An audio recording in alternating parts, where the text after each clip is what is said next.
श्रीमद् भागवत महापुराण जम्बूद्वीप के 5 खंडों का महत्व।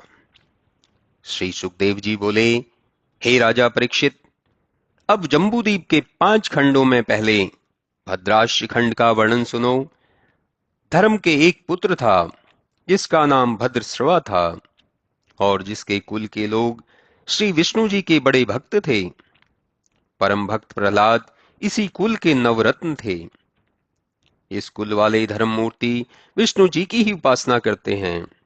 योग, भक्ति और समाधि द्वारा भगवान के दर्शन, पूजन, सदाचार पालन और पापाचार का त्याग ही इस कुल में महत्वशाली माना जाता है।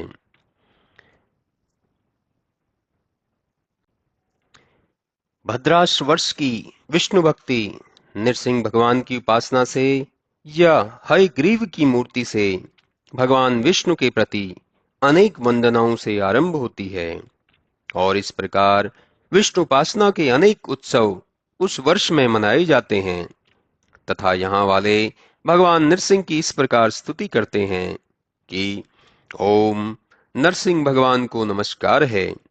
हे वज्रनाथ, हे वज्रदंड, तुम प्रकट होकर कर्म वासनाओं को नष्ट करो।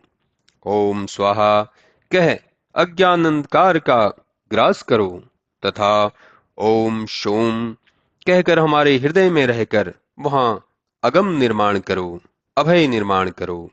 समस्त विश्व का कल्याण हो, दुष्ट लोग कौरी छोड़कर प्रसन्न हो, सभी प्राणी अपनी बुद्धि से परस्पर कल्याण की ही कामना करें, उनका मन उपशमादि का सेवन करे और हम सबकी बुद्धि भी निष्काम होकर अदोषद भगवान में निर्विष्ट हो।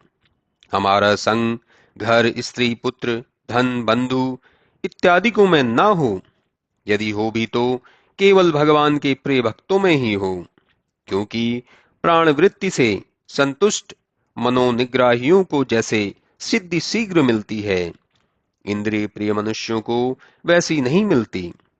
भगवत भक्तों के साथ से तो अतिशय प्रभाव वाले मुकुंद का महात्म्य और स्मरणादि से ही सेवा करने वालों के अंतर्गत मन का मल हरण होता है। ऐसे भगवत भक्तों की भला कौन सेवा न करेगा। गंगादिक तीर्थ तो बार बार अवगाहन करने वालों के शारीरिक मल को ही केवल दूर करते हैं, परंतु जिसकी भगवान में निष्काम भक्ति है उसमें धर्म, ज्ञान, गुण के साथ तो सभी देवता वास करते हैं। व्यर्थ मनोराज्य से विषय सुखों के लिए बाहर दौड़ने वाले भगवान के भक्त तो वहां से फिर लौट आते हैं। जैसे मछलियों के लिए जल ही उनकी आत्मा है, वैसे ही जीवों के लिए साक्षात भगवान हैं। तब ऐसे भगवान को छोड़कर जो महान भी यदि घर में आसक्त रहता है, तो उस प्रकार दंपतियों के वय से ही शूद्रादिक में भी प्रसिद्ध जो बड़प्पन है वही उसका भी है, न कि ज्ञानानिधि से। अतः तृष्णा, राग, विषाद, क्रोध, मान, इच्छा, भय, दैन्यादि के मूल जन्म मरण रूप संसार मंडल को छोड़कर भगवान नरसिंह के चरणों का निर्भय होकर भजन करो। इस प्रकार केतुमाल में भी संवत्सर के पुत्र जो दिनाभिमानी देवता और पुत्रियां तथा जो राज्याभिमानी देवता 36,000 हैं, उन वर्षपतियों का तथा लक्ष्मी का प्रिय करने के लिए भगवान कामदेव रूप से रहते हैं और उनके गर्भ भगवान के चक्र के तेज से संवत्सर के अंत में गिरते हैं। इस प्रकार भगवान महावालों को अपने अत्यंत सुलगित गति विलास, शोभित मंदहास्य सहित अवलोकन की लीला से और किंचित ऊंची सुंदर बहों से, सुंदर वदन कमल की शोभा से लक्ष्मी को तथा अपनी इंद्रियों को आनंद देते हैं। और ऐसे ही रमा देवी संवत्सर की प्रजापति की पुत्रियों सहित रात में एवं पुत्रों सहित दिन में भगवान के उस मायामय रूपी परम समाधि योग से उनकी इस प्रकार उपासना करती हैं कि हे सभी श्रेष्ठ वस्तुओं के लक्ष्मीभूत क्रिया, ज्ञान, संकल्प, अध्यवसाय तथा अन्य विषयों के स्वामी, एकादशेंद्रिय तथा पंच विषय जिसके अंश हैं, ऐसे वेदोक्त कर्मों से प्राप्त अन्नमय अमृतमय सर्वमय सहस्त्र ओजस बल सुंदर तथा कामरूप ऋषिकेश भगवान को ओम ह्राम ह्रीम ह्रूम इस बीजोच्चारण पूर्व नमस्कार है। वह हमारे भीतर बाहर विद्यमान रहें।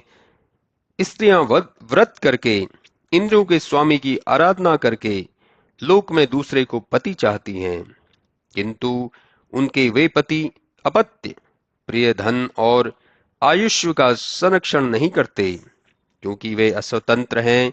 सच्चा पति वही है जो स्वयं निर्भय होकर पास के भीत लोगों का संरक्षण करता है, और वैसे आत्मसंतुष्ट आप ही हैं। आप आत्मलाभ से अधिक दूसरे किसी को नहीं मानते, अन्यथा यदि आप दूसरे के अधीन होते हो तो आपको अस्वतंत्रों जैसा परस्पर भय रहता है।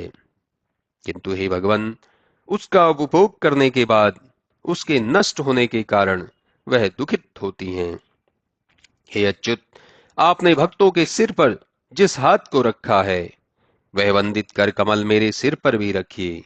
हे वरेण्य, आप अपनी माया से मुझे चिन्ह रूप से अपने हृदय पर धारण करते हैं। आप ईश्वर का चित कौन जान सकता है? ब्रह्मक वर्ष में उसका स्वामी वैवत्स्व मनु, जिसको पहले भगवान ने अपना मत्स्य रूप दिखाया था, भगवान के अत्यंत प्रिय उस मत्स्य रूप का अभी भी अत्यंत भक्ति योग से आराधन करता है और स्तुति करते हुए कहता है कि हे अज, प्रलयकालीन लहरों से युक्त समुद्र में औषधि वनस्पतियों के निधिभूत इस पृथ्वी को मेरे साथ धारण करके तुम अपने बल से चिरकाल तक विचरते रहो। इस जगत के प्राणियों के नियंता तुम्हें नमस्कार है।